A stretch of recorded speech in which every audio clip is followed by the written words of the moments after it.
Bet this football season with my bookie. Use promo code Gators and get a free $20 wager with your first deposit. Your winning season begins today only at my bookie.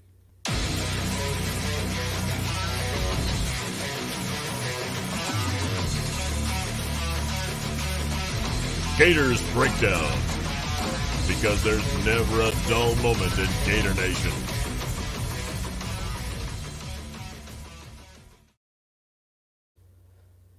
The Gators Breakdown podcast is ready to go. I'm your host, David Waters, and you can find me on Twitter at GatorDave_SEC, joining you a couple days after Florida gets defeated by Texas A&M 41-38, and joining me on this Monday night edition, as he does every week, is Will Miles. You can find him on Twitter at WillMilesSEC and his site, readandreaction.com. Well, man, we knew it was going to be tougher with a 10-game SEC schedule. The coaches and players put that out there as well after the game and post-game press conference. But, man, it's so disheartening, the fan in this. We're 3 games in and already talking about a Gator loss here to a team that we both thought, Florida was clearly better than. But, so that just kind of how it happens. And that's why there's so much disappointment with this one. Yeah, I mean, it was a fun game. You kind of felt like Florida had control of it, especially when they went up sort of early there in the third quarter, and A&M was kind of self-destructing, and it looked like Florida really had an opportunity to sort of step on their throat. Gators weren't able to do it, and A&M got some life and figured some things out in terms of what they could take advantage of on Florida's defense. Florida got a couple of stops there early in that third quarter, but then obviously A&M turned on the Jets and Florida couldn't keep up. And that's one of those things where this year thus far the offense has been able to stake Florida to a big enough lead that the fourth quarter hasn't really mattered. But in this particular game, the fourth quarter mattered. A&M was the better team in the fourth quarter. I think you can argue about whether you think A&M is better than Florida overall, but they won the game because they were the better team in the fourth quarter and they were the tougher team in the second half. And you know what? Florida's going to have to go back to the drawing board, because if you're playing a 10-game SEC schedule, you can't get bullied like they got bullied in the second half and expect to win 8-9 games. Not going to happen. So back to the drawing board. I'm sure that we'll talk a little bit about Mullen's comments today and some of the changes that might be coming on the defensive side of the ball. But it was also a team loss. I mean, you had a fumble that really sort of cost him. You had no running game to speak of in the second half. I think you don't want to blame an offense that put up 38 points. I don't think you should. At the same time, the touchdown that put them up by 7 was a short field. The defense actually got them. And so it wasn't all bad on the defensive side of the ball, but obviously that's probably the place where we'll focus and the place where Florida needs to improve the most. Yeah, it was like you said, it is a team game there, and I think when you go back and look at last week versus South Carolina, and then Mullen and the staff and the players during the week talking about finishing, well, you had a chance to finish on offense, you had a chance to finish on defense, and both let you down. No matter what happened throughout the game, don't get me wrong, I'm not excusing what the defense did. Yeah, if you heard the episode yesterday, if you follow me on Twitter, there's no excuse for what happened. But just kind of looking at the microcosm of finishing and how we heard about it so much last week. Well, you had a chance on both sides of the ball to finish the game, no matter what happened before that, and you didn't. As you said, you didn't get a chance to do it, and it stings and sucks for Malik Davis, because everybody was starting to believe again, and he played well in this game as well, except for the one fumble. We've all been excited what we've seen from him, and of course, now everybody's kind of down on him because of the fumble. Rightfully so. That can't happen in that situation. But as I said yesterday, Will, it bears repeating.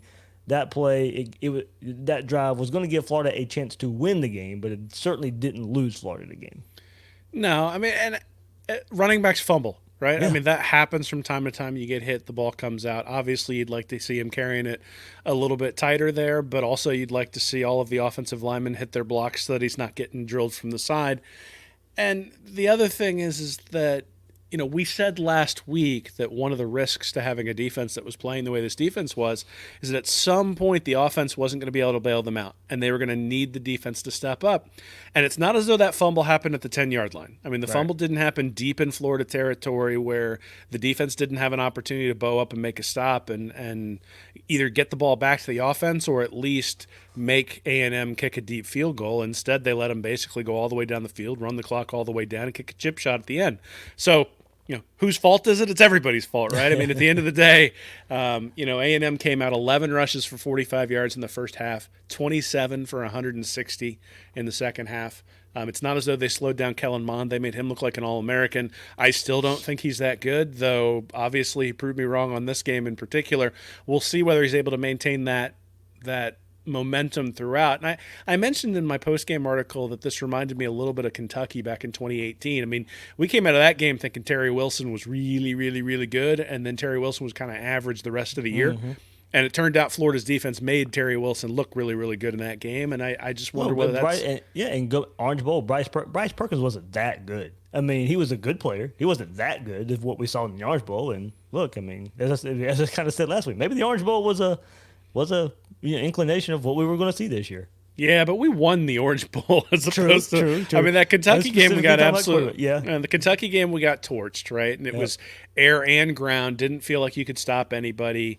Benny Snell just ran wild in that game, and sort of the same thing happened against A&M yesterday. It was, the defense started to bow up. They stopped them for a field goal at the end, though. At the end of the first half, though, Jimbo kind of helped out with that one a little bit, and then they got a punt to open up the second half, and all of a sudden Florida's up 11 with 10 or 11 minutes left. Had a real opportunity to really take advantage. After some penalties. They're starting in their own deep territory, and just didn't take advantage of it. And you know what? Sometimes it's going to happen. I mean, again, I don't think you blame the offense for that. I think you say there are times in a season when the offense won't be clicking on all cylinders and you need the defense to step up. There are going to be times in a season where the defense won't be clicking on all cylinders and you need the offense to step up. And teams that have the ability to have each unit step up or get a special teams play to make up for the fact that the offense or the defense can't step up, are the ones that win the national championship. I mean, you think back to every Alabama championship, and there's some game, the one that comes to mind right now while I'm thinking about it is the Cody block of the field goal against Tennessee, right? Tennessee had no business being in that game. But they keep it close, and all of a sudden it's coming down to a last-second field goal. They get a big special teams play, and Alabama goes on to win the championship because of it. And those sorts of things are going to happen throughout the year. So this is one of those where Florida, in a championship run, was going to have to win a game where it was close. They didn't get the job done, right? They fumbled away opportunities. They didn't get the stop that they needed to at any point in the second half. They could have put them away, and they didn't do it. And so that's what you're left with, right? You're 2-1. Right now, you don't look like a championship team, but one of the advantages of the 10-game SEC schedule, I know everybody's talking about the disadvantages, but one of the advantages of the 10-game SEC schedule is you get to re-earn your place at the top. There's only 2 teams in the SEC right now that don't have a loss, and after this weekend, there's only going to be 1. And if that one happens to be Alabama, then Florida's right back where they were at the start, where them and Georgia have 1 loss to an SEC West team, and all you got to do is win that game in Jacksonville and play well in the rest of them, and you're right back where all your goals are right in front of you. So, as quickly as we sort of turn to the negative when it comes to a loss to Texas A&M, I think we do need to acknowledge Texas A&M's a pretty good team. I don't think they're great, but they're a pretty good team. You lost that game on the road. Obviously, Mullen thought the crowd was a factor. And, you sort of move on and say, okay, one game at a time, how do we take on LSU? How do we get better? And how do we get good enough so that we have an opportunity when Georgia comes to town?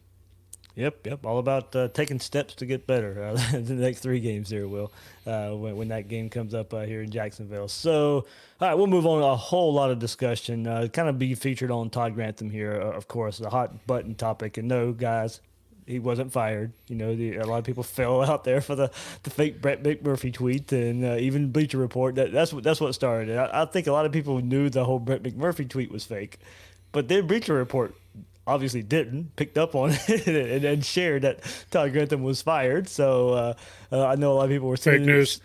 Fake news. I know a lot of people were sending it to me, and they were really believing it. But I had to quickly shout out there, no, it's not happening. Todd Grantham is not fired. He's going to be the defensive coordinator for the foreseeable future for the Gators. So, but man, Will, man, that's the world of social media, man. I love Twitter. Everybody knows that part about it, but that's one instance right there where it gets people in trouble.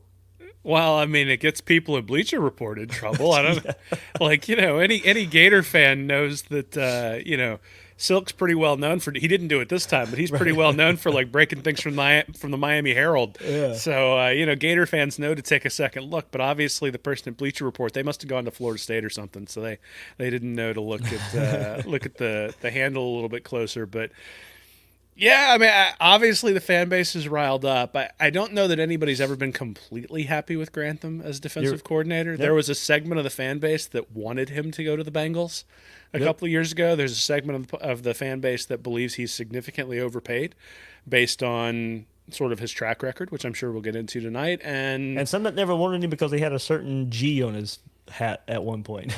Yeah, well, I mean, I guess the whole choke thing with Josh Henry and all that sort of stuff. So, yeah, I mean, Grantham's an interesting character. I don't know that. I don't know that he was a real. He wasn't a guy that people wanted when they brought him in, and now that they're struggling, there's a segment of the population that doesn't want him now. So that's the life of a head coach or a defensive coordinator, right? I mean, if you're 7-0 and you're winning every game by 3 points, everybody loves you. And if you're 3-4 and you blew out the 3 wins, but you lost by a field goal on the 4, nobody wants you either. So, that's just the nature of the beast. It's part of what you sign up for. And when you sign that contract for, 1.3 or 1.4, whatever it is, $1 million, you open yourself up to the criticism, and Grantham's going through it right now. Yep, absolutely. Yeah. So yeah, plenty. We'll get into with Todd Grantham, third down, sacks, all that kind of stuff. The issues that we're seeing this year for the Gators. Will and I are going to dive into kind of a historical look at Todd Grantham, and should we have seen this coming? I guess from Grantham's past. There. Remember, before we do, you can get your Gators Breakdown merchandise at ebay.com/str/Gators Breakdown. New merchandise out there for you. New Gators Breakdown merchandise. All the listens are all the support we need, but if you want to show some extra support, there you go. Some Gators Breakdown merchandise there. And remember, you can find Gators Breakdown at news4jax.com/Gators Breakdown. You'll find all the Gators Breakdown episodes and News4Jax coverage of the Gators. Hey, please share, rate, and review the show on iTunes. If you're out there on Apple Podcasts, go give us a review. Leave us a review. It really helps Gators Breakdown. What also helps is hitting that like button on YouTube. Everybody out there watching this live right now, hit that like button. Really, really, really helps us out. It helps the metrics there. Helps everybody. Help all those Gator fans out there, all the other Gator fans that don't listen to Gators Breakdown yet. If they're out there, maybe they can find it through that avenue there. And if you're watching, not live, hit that like button again. You can hit it in that version as well. Check out the audio version, podcast version on any of your podcast platforms out there, and follow us on Twitter and Facebook at Gators Breakdown. I went back and I wanted to share this in the preseason, but never really got around to it. With everything was COVID and looking at schedules and how everything just kind of got blown up before the season started. ESPN had this kind of preview of teams out there, and it really triggered my mind today thinking about everything that we were kind of going to discuss here with Todd Grantham. And I remember ESPN saying, quote, Todd Grantham likes to keep the game simple when possible. If it's third and long, he's bringing pressure. When it works, it works. The Gators were 8th overall in sack rate, first on blitz downs, which is second and super long, 3rd and 5 or more, but didn't get the defense off the field as well as it should have. There we go. This was before the season, so maybe this was something we should have seen there. The Gators ranked just 53rd in third and long success rate allowed, 54th on third and medium, and that was with Grenard racking up 9.5 sacks, 15.5 tackles for loss. And look, most of the lineup outside of Grenard returns is what the ESPN was saying. 12 of 17 players with 250-plus snaps. And obviously that included Kyrie Campbell at the time, but we're thinking he may be back this week. But still, 12 of 17 players with 250-plus snaps. There's some experience. The Florida lost a lot, but they returned a lot on defense there. So, I'm going to give you mad props, man. Your piece at Read and Reaction for your Texas A&M review released on Sunday. Check it out, guys, if you haven't yet. Well, I mean, I don't want to throw any of your other work under the bus, but this one might have been your best.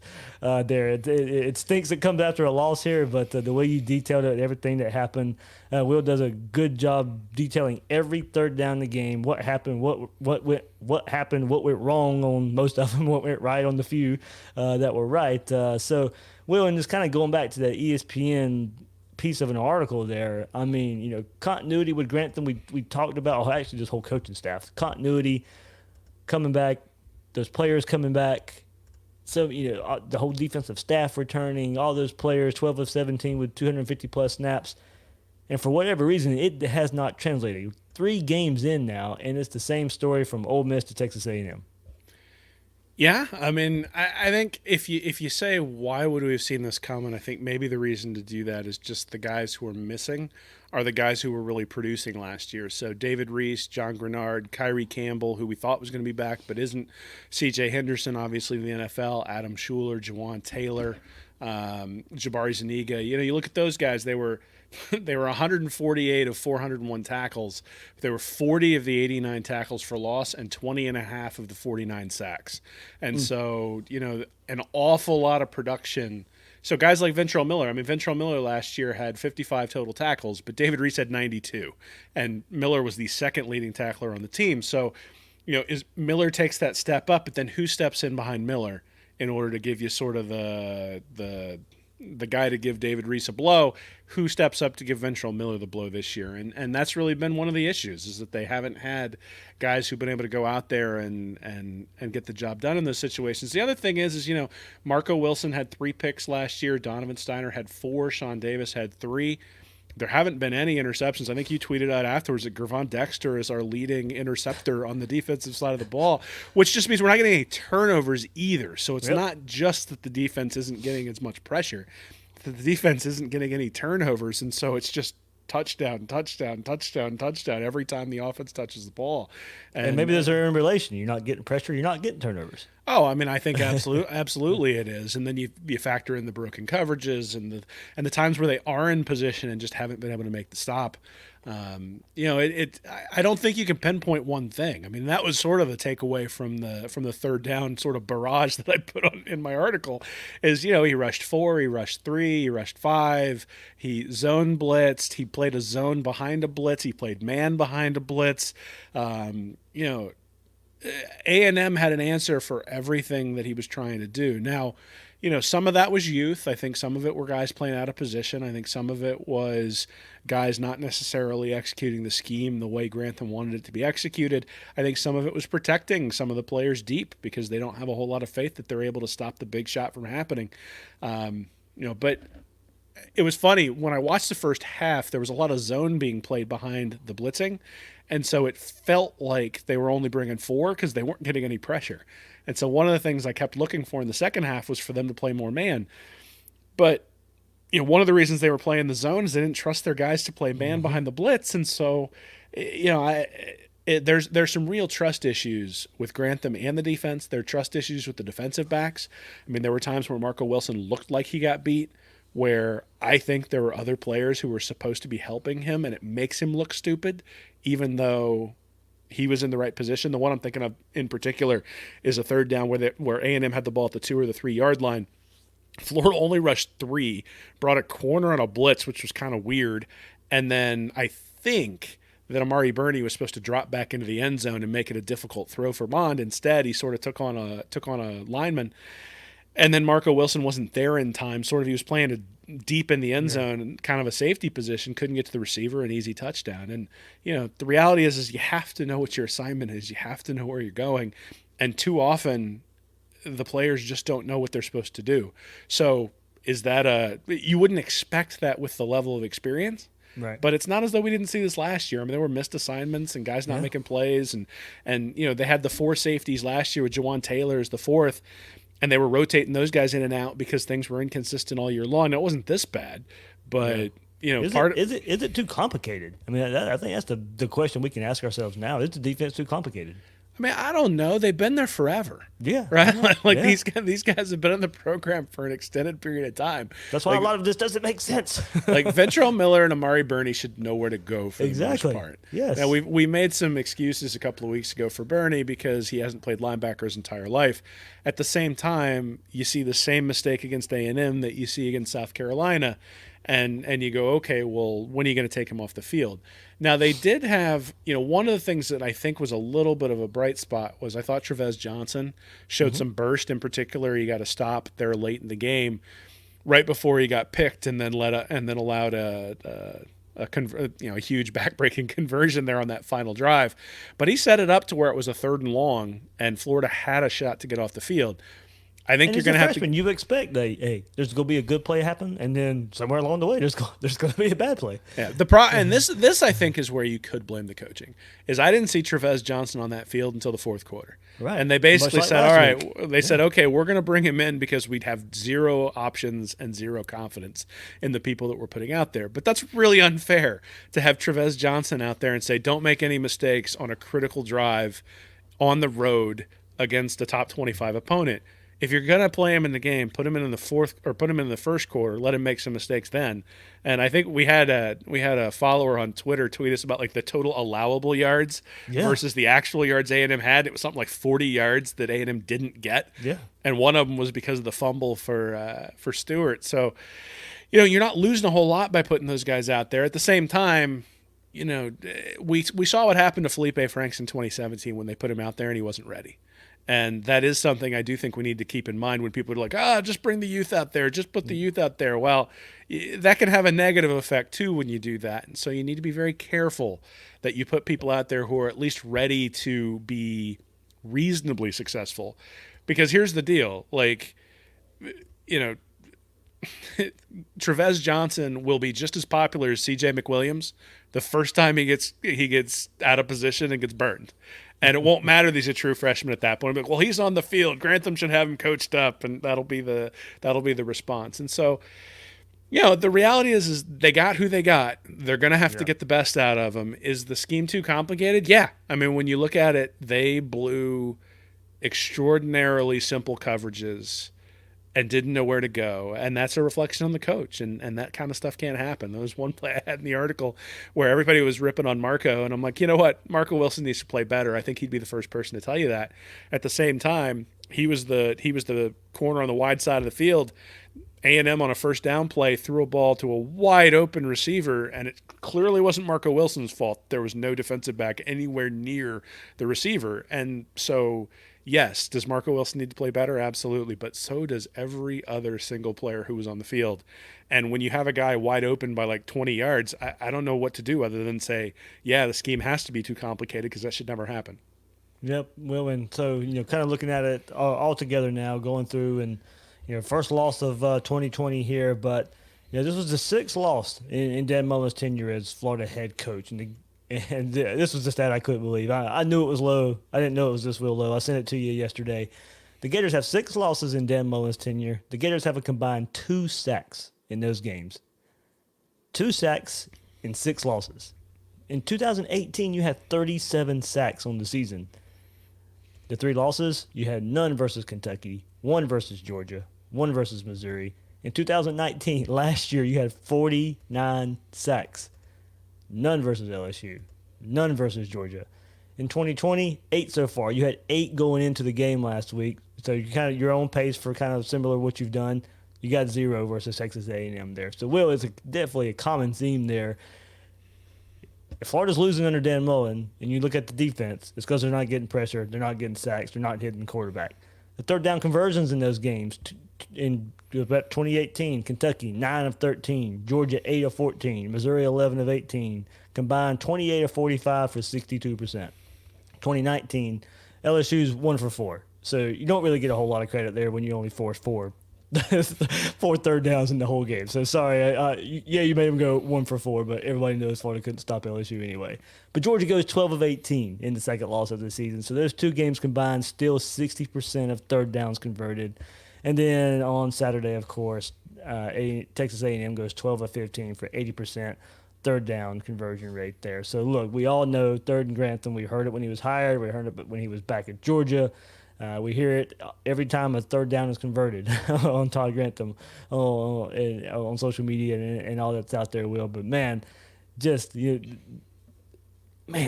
going back and looking at the losses, pinpointing, you can put a whole lot of, and it kind of goes back to last year too. You look at the LSU game; it's kind of what we view this Texas A&M game as. The offense did everything they could, the defense failed them.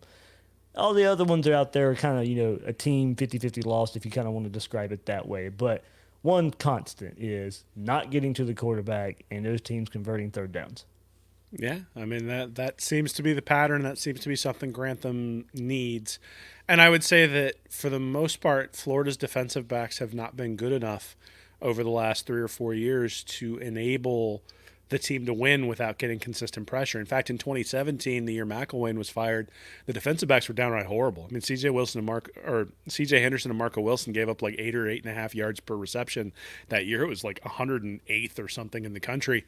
And everybody wanted Chauncey Gardner-Johnson benched and never to play again. Yeah, so, I mean, it turns out people can get better. But, you know, I think when you look at the defense this year, the thing that disturbs me, and this was something that I pointed out in my article too, is 7 of the 11 defensive starters are from McElwain's 2017 recruiting class. And so that's 4 years ago, right? 4 recruiting classes ago, which means these are guys who were not good enough to come in and did not make a big enough impact to get drafted after 3 years. Like, none of these guys left early. And so they've been papering over those spots. And the same thing from like 2016, right? When you think about the defense last year with Jabari Zuniga and some of the other guys who decided, the only guy who went pro early, well, Chauncey went pro early after the first year, C.J. Henderson went pro early after the second, and then Ja'Kai Polite went early as well. But beyond that, they haven't had anybody who's really gone to the league early. And to have 7 of the 11 guys be from that 2017 class who are starting on defense tells you that the new guys they're bringing in, either because Mullen and Grantham really value seniority or because they're not winning the job. That was a knock. That was a knock on Mullen coming in from us, that he did value experience and seniority a whole lot. Yeah, well, I mean, I don't know that you can value seniority when the team's getting lit up like a Christmas tree. Oh, I agree. Like I'm just saying coming in, that was so. Well, but you look at it, you got Slayton, Carter, Wilson, Davis, Ventrell Miller, Donovan Steiner, Jeremiah Moon, all those guys, and James Houston's not a starter, but he's on that list too. Brad Stewart's not a starter, but he's on that list too. So the lion's share of the defense are people from that 2017 class, which I think everybody sort of looked at the recruiting rankings and said, okay, this is a lower ranked class for Florida. That's objectively true when you look at what McElwain was bringing in. They're not Mullen or Grantham's guys. So now Mullen and Grantham had 3 years to bring in their guys, and those guys are not stepping in and necessarily winning those roles. You hit on Grenard and bring him in, and he's a huge difference maker last year. I think Cox is actually a pretty good player, but he's not John Grenard, at least not right now. And so they just haven't been able to generate pressure because they don't have anybody up front who's winning one-on-one battles. And when you can't win a one-on-one battle up front, your defensive backs get exposed, and you have to bring blitzes. And they're not even getting the quarterback when they bring blitzes. So, they're not even winning one-on-one battles when they bring 5 guys. The only play I saw, I think they had Mond under pressure really once. They brought sort of an uneven, or once on a third down. They brought an uneven blitz. They had Cox almost like playing like in the slot. And then they brought Cox on a blitz with, I think it was Stewart.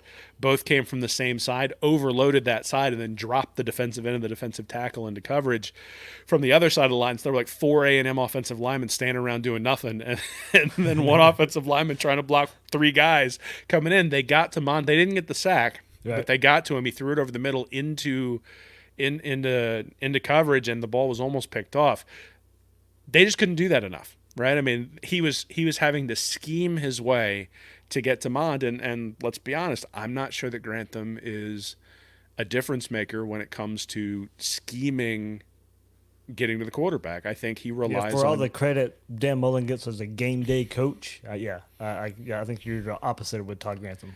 Well, I mean, I don't think Grantham's bad. I just think his track record says that he's not elite. Like, you look at his track record at Georgia and Louisville and Mississippi State and now at Florida, and I think it says he's a perfectly serviceable defensive coach, and if you give him elite talent, I think he'll have a really good defense.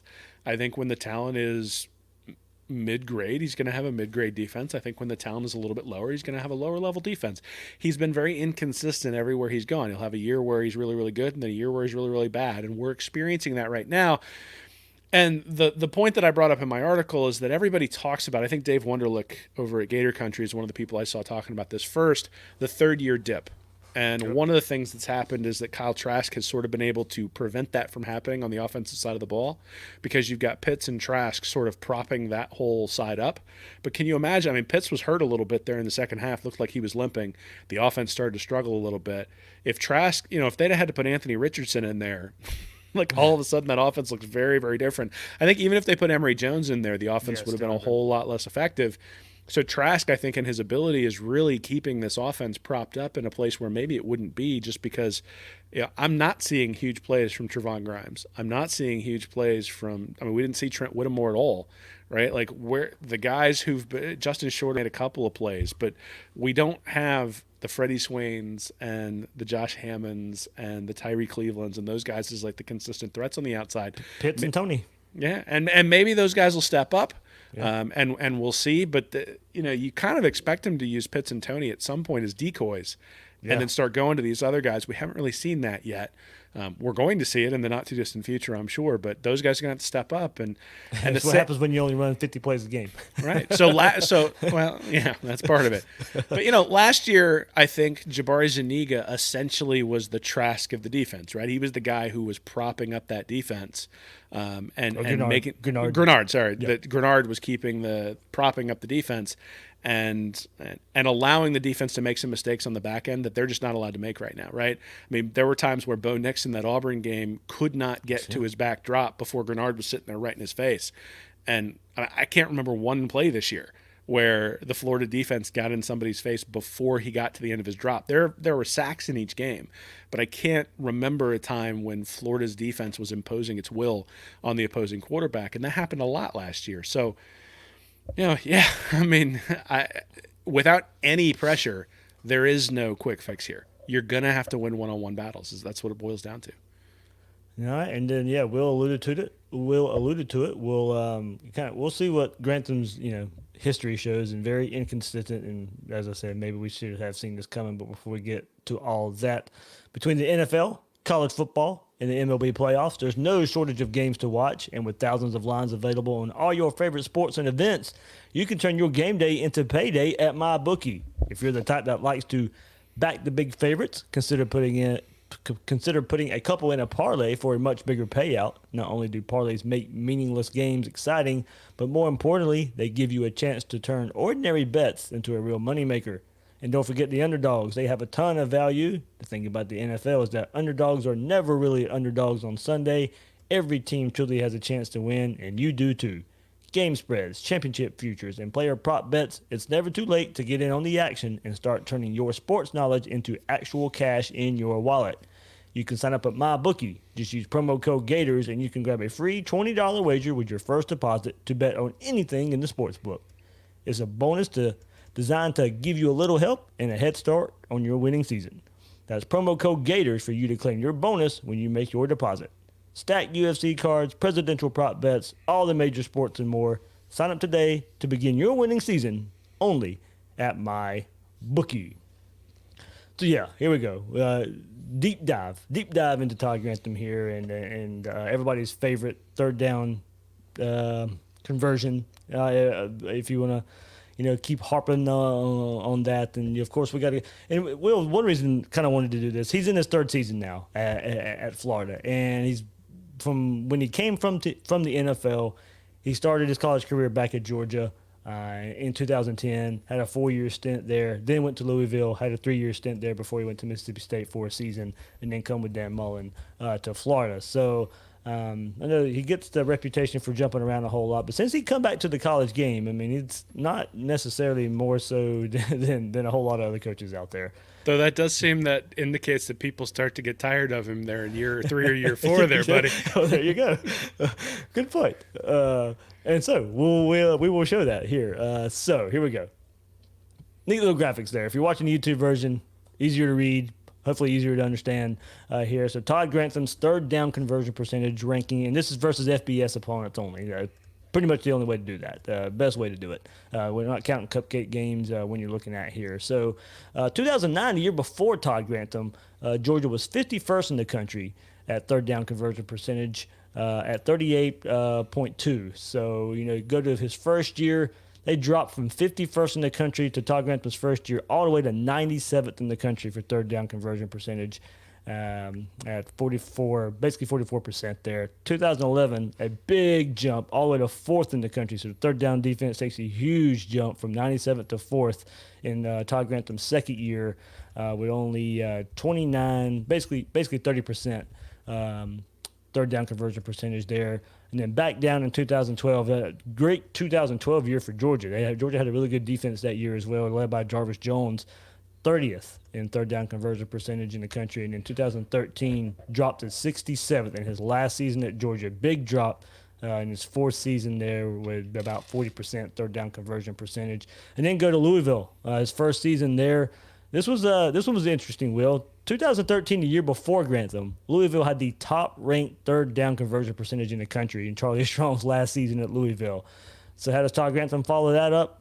Not bad. 10th in the country, so dropped from 1st to 10th in 2014 at 31.69% there. The next year, 2015, dropped to 32nd in the country with 35.79, so about 36% there, third down conversion percentage. But here we go. He rebounded in his third and last season at Louisville in 2016, back up to 9th in the country there with about 32% third down conversion percentage. And then we get to Florida, year before Grantham. Maybe surprising a bit here. Will, you and I kind of discussed beforehand here about third down conversion percentage and kind of just looking at a season. But in 2017, Jim McElwain gets fired. You're led by Randy Shannon and all that. Florida was still 18th third down conversion percentage in the country. And then Grantham's first year, it drops all the way down to 77th in the country at 40% there. We mentioned in the losses. So for the season, 40% third down conversion percentage, but in the losses, 62% third down conversions were successful for opponents against Todd Grantham. 2019 ranked 29th in the country, about 35%, 60% in the losses. And in 2020, 76 teams have played so far, have played a football game, Will. Florida's 75th, next to last in third down conversion percentage. This coming off of an 80% clip versus Texas A&M this past week. Only Ole Miss is worse in the country, giving up at, man, this is crazy, 64% of third downs Ole Miss is giving up this season. They've played both Florida and Alabama. That contributes there. And Will, you put this in the article. I remember reading it, and I found it too.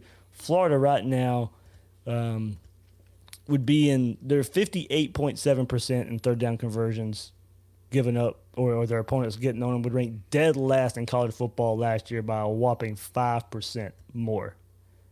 So there you go. There's a history of Todd Grantham's third down defense going back at it. Like I said, if you want a YouTube version, keep up with it a little bit better there. You can look at the graphic. But Will, as you said, man, a little inconsistent here. You go back in Georgia, terrible his first year, a huge jump, and then back down, and then his last year there dropping all the way to 67th in the country.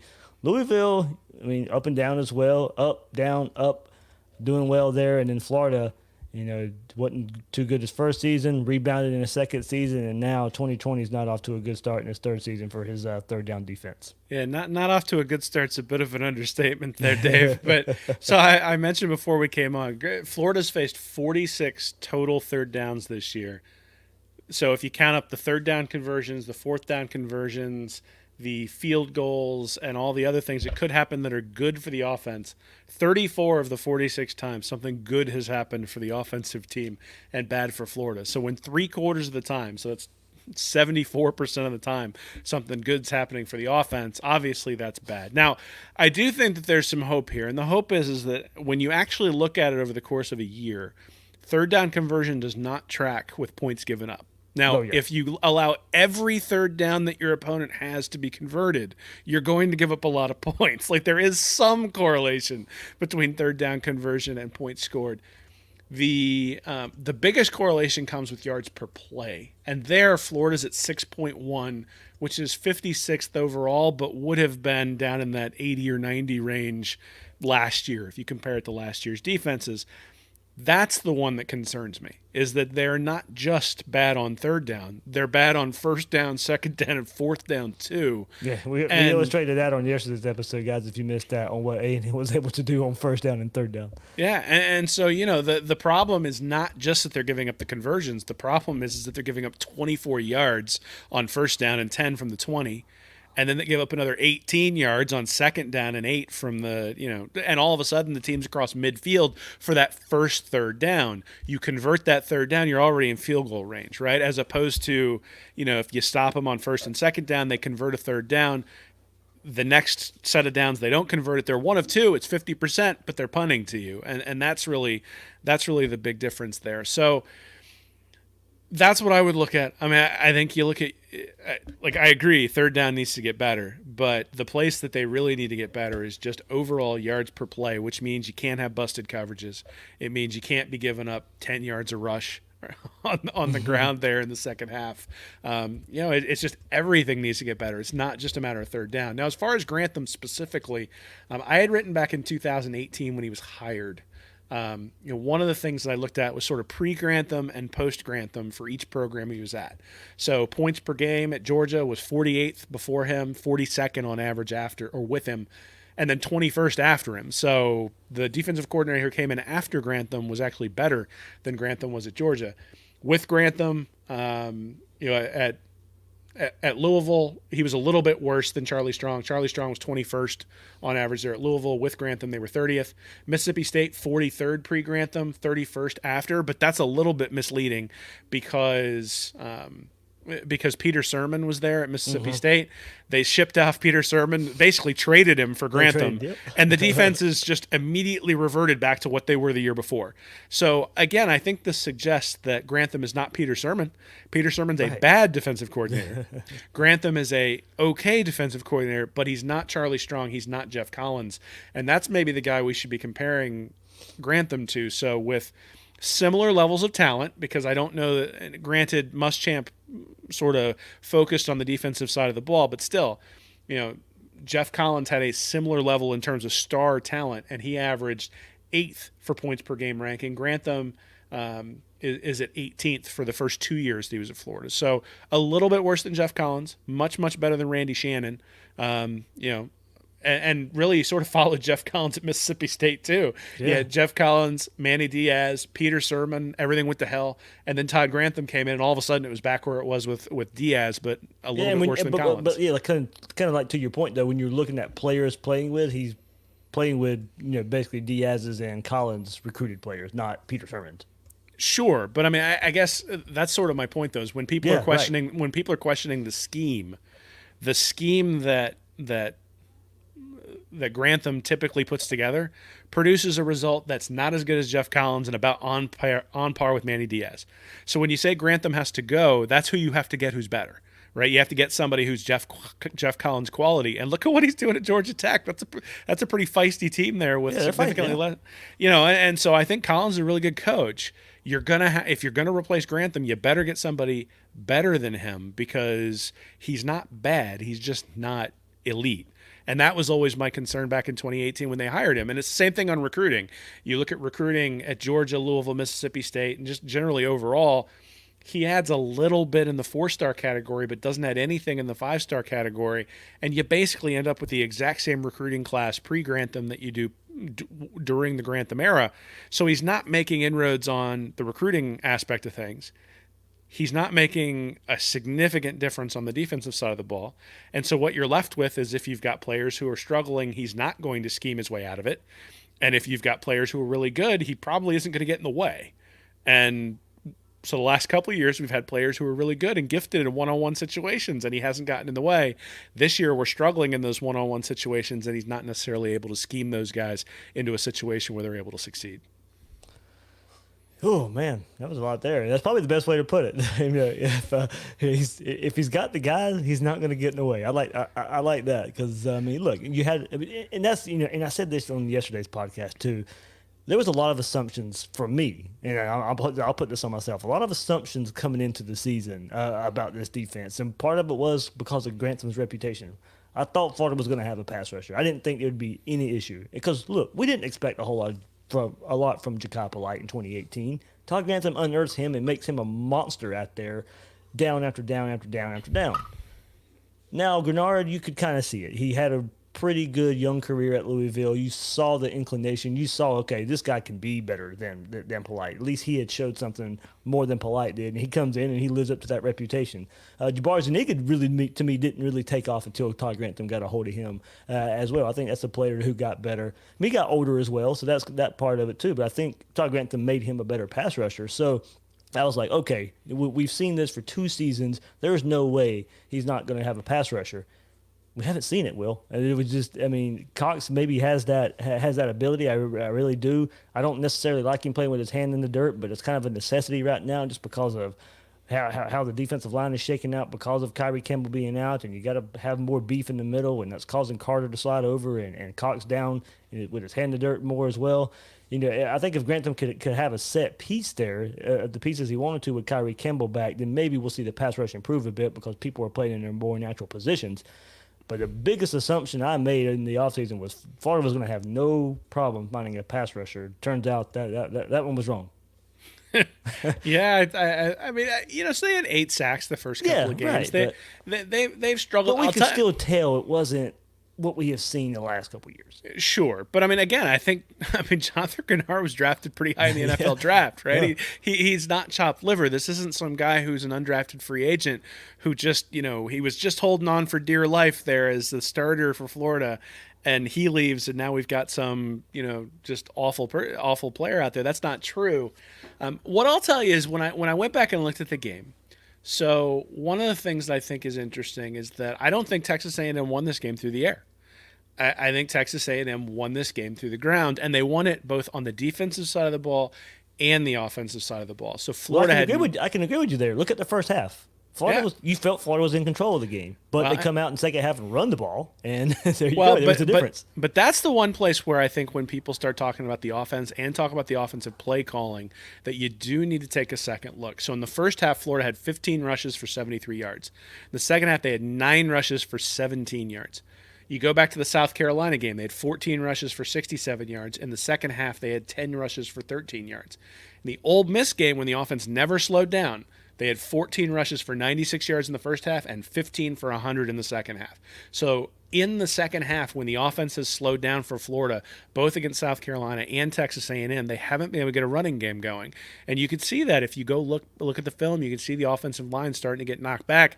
All of a sudden, Trask is looking at a 2nd and 12, and he can complete those passes. He has the ability to do it.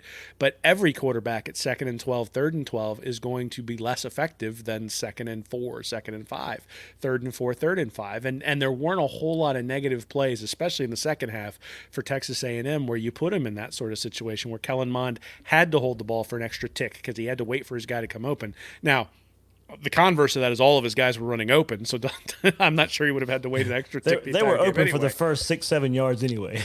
my point though is that the statistics between Trask and Mond look almost identical. Uh-huh. And when you look at what South Carolina was able to do there in the second half, one of the reasons they were able to hold on to the ball for so long is because Florida.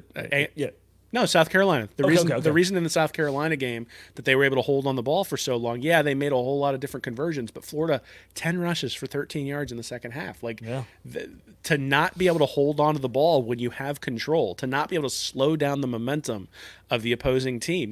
A&M goes down, shoves it right down your throat. The defense is gassed. They had Dante Lang playing middle linebacker down there on the goal line. I didn't even know he'd moved to linebacker, and all of a sudden he's playing middle linebacker down in the goal line because everybody is completely gassed. And Florida comes right out, 3 and out. Right? They can't run the ball. They get stuffed, I think, for a 2-yard loss. Then Trask is inaccurate on a little swing pass to Tony.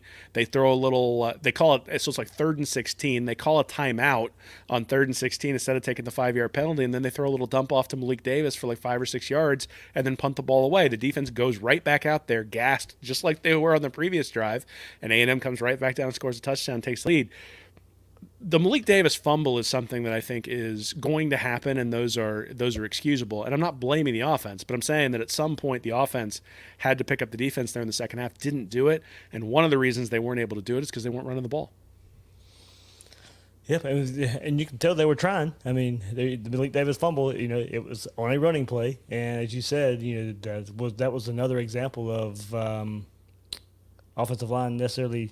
Don't get me wrong. There was a quote in Remember the Titans, wasn't there, about did your blockers fumble the ball?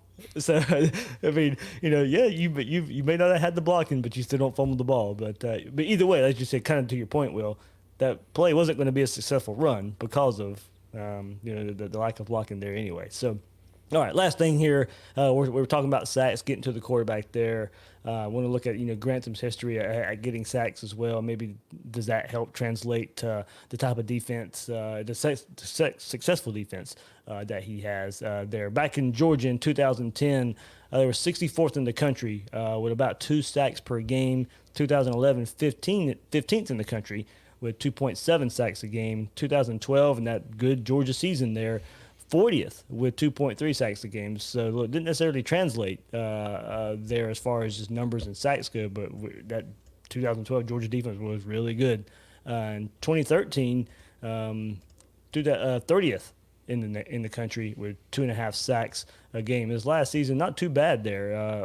It was pretty bad overall, but as far as getting to the quarterback, not too bad. Louisville, 2014, his first year there. 3.2 sacks a game, good for 8th in the country. 2015, 15th in the country with 2.8 sacks a game. And then 2016, 43rd in the country, 2.3 sacks a game. So fell in his last season there. And then, of course, go to Florida, 2018, 21st in the country with 2.9 sacks a game. We saw, like I said, we saw that production right away with Polite and Zuniga there in 2018. Last year, of course, everybody, we won't forget that. 2019, 6th in the country, averaging 3.5 sacks per game. And then this year, 28th in the country right now with 2.7 sacks per game, but it was 8 in the first 2 games and none versus Texas A&M. So the sample size is small. That's why Florida's still at that 28th right now by getting 8 sacks in their first 2 games combined. So, Will, look, with this, to me, it is possible to have a defense, have good numbers and not have great sack numbers. And the perfect example of that, we've seen this team up close the last couple of years, Georgia, and their defense. 84th in sacks per game in 2018 with 1.8. 83rd last season in sacks per game with 1.8. Still had an elite defense last year. Good the year before that, but elite defense last year. But they weren't sacking the quarterback. They were pressuring the quarterback, getting to the quarterback, but not necessarily sacking the quarterback. And look, they pressured enough. The defensive backs are smothering that defense, and much like this year that we're seeing with that Georgia defense. But their defense looks even better this season because they are getting to the quarterback. Right now, Georgia's 13th in the country with 3.3 sacks a game. They weren't getting to the quarterback last year. That was something they probably focused on this year, and you've seen how much it helps their defense. So, they seem to identify the one small issue their defense had and improved upon that. So, a couple ways to look at that sack number. It doesn't necessarily mean your defense is going to be elite or whatever, but I think we've seen enough from Todd Grantham to know that he has got to have that part of his defense going if we want to see the type of defense we've seen at least the last couple of years. Yeah, well, you're really talking about havoc, right? You're talking about tackles for loss. You're talking about sacks. One of the things I like doing is I like looking at sacks as a percentage of total tackles. So last year in 2019, Florida had 6% of their sacks of their total tackles. So 49 sacks, 821 total tackles. This year they're at 3.3%. So 8 sacks, 239 tackles. Obviously 0 sacks there against A&M. What that amounted to was they had 1.8 turnovers per game last year. This year they've got 3 turnovers total. And if we think about it, that's really a little bit lucky, right? You got Brad Stewart forcing the fumble on the 3rd down conversion. You recover that one. They recovered the fumble against South Carolina that set them up for a touchdown there in that game. You don't recover every fumble. So, 1 pick, not good enough. But one of the reasons why they're only getting 1 pick is because the quarterback isn't having to hold on to the ball. The players in the defensive backfield aren't in the right position. But the biggest thing is they're just not making anybody uncomfortable back there, back there behind center. And until they do that, the turnovers aren't going to come. And when you don't have a truly elite defense, you got to turn the ball over. They haven't done that yet this year. And because they're not doing that, the defense can't get off the field, and that's why they're struggling. So, it's part and parcel, right? You're not generating any havoc, so you don't get the turnovers. You need the turnovers to sort of get off the field. And you can't do that. The offense decides not to run the ball in the second half, so you're gassed when you get out there, so you can't get the same pass rush. It's really a catch-22. I'm really interested to see what Mullen and Grantham come up with, because there's really two ways you can go. You can say, we're not getting the pass rush, so we're going to put our big guys out, and we're not going to let the opposing team run the ball. And we're just going to say, hey, secondary, you got to hold up. We'll bring some blitzes from time to time to try to get pressure, but at the end of the day, the front four is not going to get pressure. You guys are going to have to hold up. The other thing you could do is you could say, well, we're going to let them run all day long, and we're going to bring our pass rushers in and just play 4 pass rushers. And we're going to say we're going to play coverage behind those 4 pass rushers, but we're going to let them pin their ears back and go after it. And if we get gashed in the run game, we get gashed in the run game. At least we're not giving up 40-yard passes because the quarterback can't get comfortable. And I think they're going to have to choose one of those two routes, because they've been trying to thread that needle where you move Zach Carter inside and then you put Cox at defensive end instead of having him at Buck. And they're not big enough, and they're not winning those one-on-one battles with the guys that they're putting in there right now, which means I think you got to go one way or the other. And I'm fascinated to see what they do. And I haven't spent enough time looking at the film to decide which way I'd want to go yet. But I suspect it might be something where you even kind of rotate, right? That early downs, first and second down, maybe you just bring in the beef as best you can and say we're going to sacrifice in the passing game. And then on Kyrie late Campbell downs, coming back is a big part of that. If that's supposed to happen this week, guys, I know we'll talk about it, but since we're talking about defense here, he is expected to be back this week. So look, at least early on, I wouldn't expect some big All-American performance. I wouldn't expect that anyway. But what I'm saying is, he's not going to be some magic elixir that's going to fix every issue on this defense. Will he help? Yes, and kind of maybe to Will's point, in certain situations, maybe it's something like that. And it just opens up the defense just a little more. Because, look, from what we're seeing, Will, there's no fix. Can they get better? Absolutely. But you're not fixing this defense in a season when you're already 3 games in. No, I think you're deciding where to sacrifice. Yeah. Right? You're going to have to decide, where am I willing to sacrifice? Where do I think I can get off the field most often? And, they're not – and one of the things that happened is they had TJ Slayton there in the game an awful lot, and you could sort of tell he got tired towards the end of the game, and now A&M's running against you, and you're not necessarily holding up the same way you were in the first half. That's where a guy like Kyrie Campbell really makes a difference, because now you got the 2 guys rotating in, and you don't have to play Slayton 50 plays. You can play him, 30, and now you've got a much more effective guy for the 30 or 35 plays he's playing rather than the 60 that you had him out there. I mean, he was out there a lot against A&M. And, Kyrie Campbell is not an elixir. He's not going to make this completely copacetic at the end of the day when he comes back. But it's sort of the same thing with Brad Stewart, right? I mean, Brad Stewart comes back and makes that one play. Right. And he got beat in man coverage, but he makes the one play that could have turned that game completely if things had gone Florida's way after that fumble. I mean, you really sort of felt like Florida had regained momentum once they got that fumble and converted it. And it's not necessarily that Stewart was perfect on that play, but it's that he was fresh enough to be able to catch back up to the receiver, force the fumble, and then get the ball back for Florida. Same sort of thing with Kyrie Campbell, I think, in terms of just, he brings something extra to the defense, means you don't have to rely on a guy that maybe is tired or not quite as good. And that gives you a benefit. But like I said, I'm going to be fast. Or just young like Dexter. Yep. I mean, you're just throwing him out there to the Wolves. I mean, that's good in a way, but defensive tackle is not one of those positions you just want to go throw a true freshman in time and time again if you don't have to. Well, too late. They didn't recruit any of them the last couple of years, so Dexter has to play. The reality is that some of the choices that they've made and some of the limitations that they've had in terms of defensive line recruiting are now starting to come back to roost, where you have to make choices.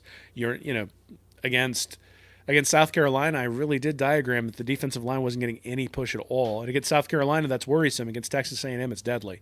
And to throw the same defensive line out there, again, when you want to look back and say, what are the coaches responsible for?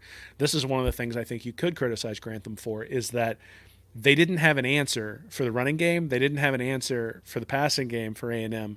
And they never made an adjustment that I could see that tried to take one away over the other. Because you don't have the perfect set of players out there to take away both. So where are you willing to sacrifice? And you got to make that decision, and you got to make that decision quickly.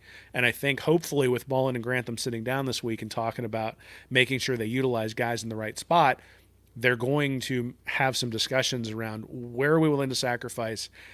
And if this guy's okay at one position, but we think he can be great at another, are we willing to sacrifice in the position where he would have been okay to get great?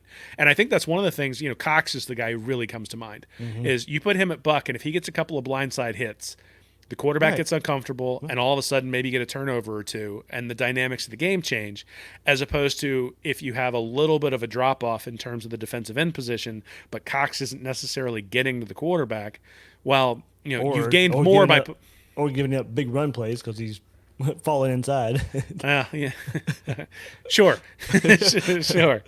I mean, so if he's a net negative, obviously we want to move him. But again, they've got him there, I think, because they probably don't have a better option. Right, they have to, right, yeah. But the question then is, do you get more by putting him in a different position and just sacrificing? And they did do a little bit towards the end where they put Moon more of the true defensive end, and then Cox with a little bit more buckiness, I guess, is maybe the way. Like there were a lot of times they had four guys with their hand in the dirt, which is a little bit weird too. But I think they're gonna have to make a sacrifice somewhere. I think on third downs they need a guy like Chris Bogle and just bring him in and play him at defensive tackle.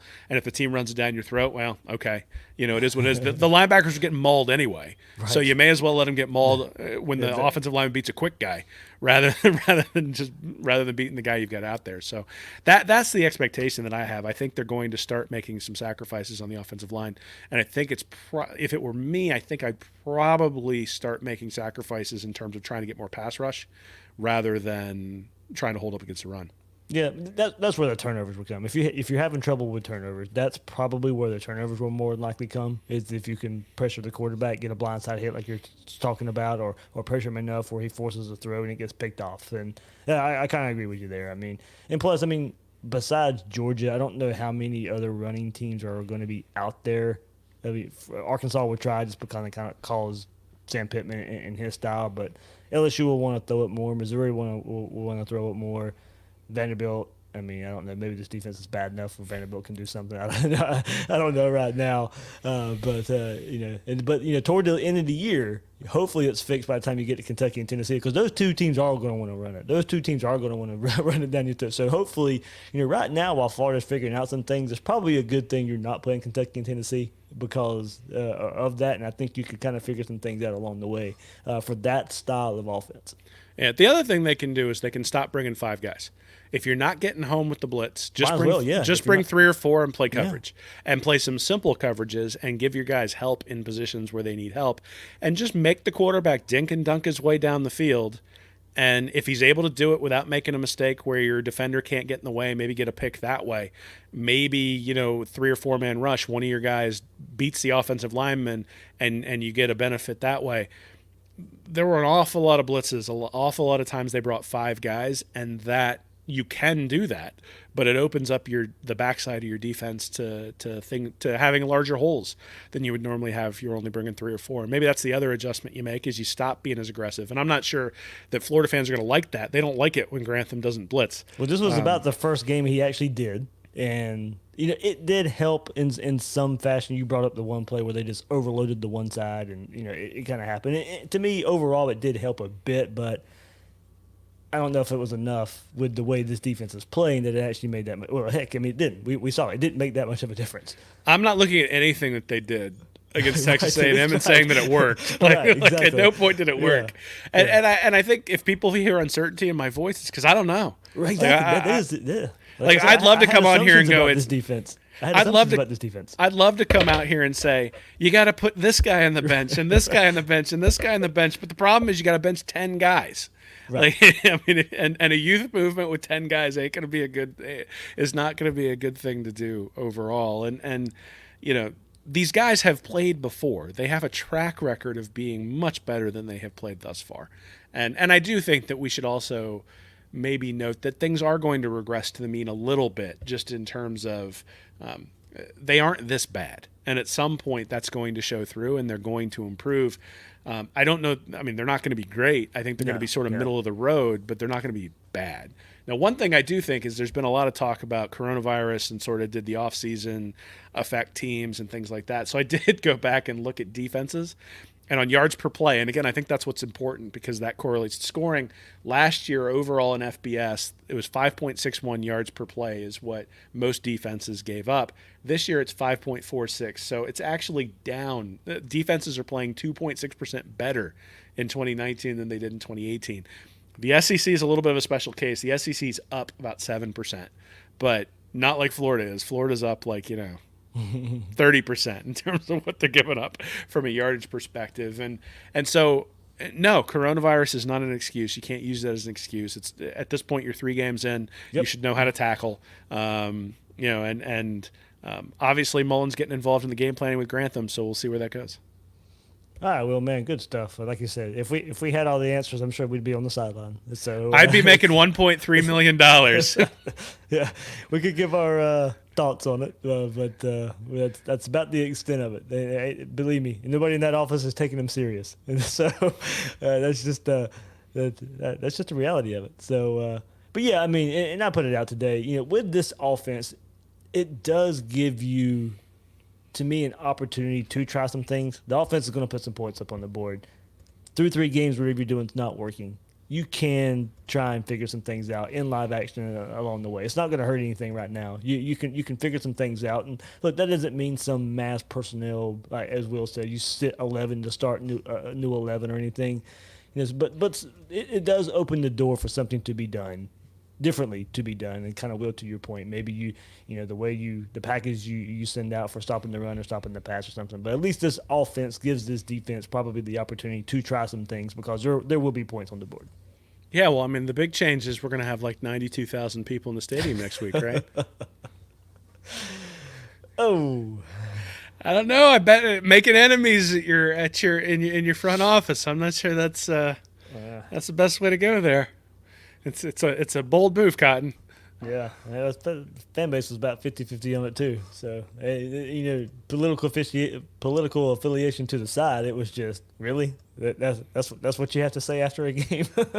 So, that's man. Hey, he took all the pressure off of his players. None of the players had to answer for any of that stuff. They immediately went to the administration and said, "What do you think about what Mullen said?" Right. Instead of saying, "What do you think about getting rid of Grantham?" They didn't have to. The administration didn't have to answer that question. They just had to answer questions about public health and a pandemic. I'm sure they appreciated it. Yeah, I'm sure so. So, all right, well, man, what do you have coming up this week at Read and Reaction? Yeah, so I'm going to have something about how to fix the defense. Hopefully you actually think I might have something to say on that. and then a preview, right? I mean, we got it doesn't stop. We got another game coming up this week, and it's another weird one where the opponent hasn't been able to stop anybody either. And you're sort of looking at and Ole Miss did not convert a 3rd down on offense last week. I gotta be honest. The SEC is just strange this year. Usually you can look at it and say, "Oh yeah, I kind of have an idea of what's going on," and I haven't been wrong about a quarterback that badly in a really long time when it came to looking at the tape. And it was interesting because in this game in particular, in the A&M game, Mullen has that flea flicker on the first play, clearly trying to take advantage of the fact that their safeties had bitten pretty hard on some double moves from Alabama, and then they never went back to it, right? There weren't any double moves. There wasn't anything like that. So, I'm interested to get into the LSU tape, see what was happening there, and see what we got coming up, man. All right, that's Will Miles. You can find him on Twitter at WillMilesSEC and his site, readandreaction.com. I'm the host of Gators Breakdown, David Waters. You can find me on Twitter at GatorDave_SEC. Guys and girls out there, thanks for listening to this episode of Gators Breakdown.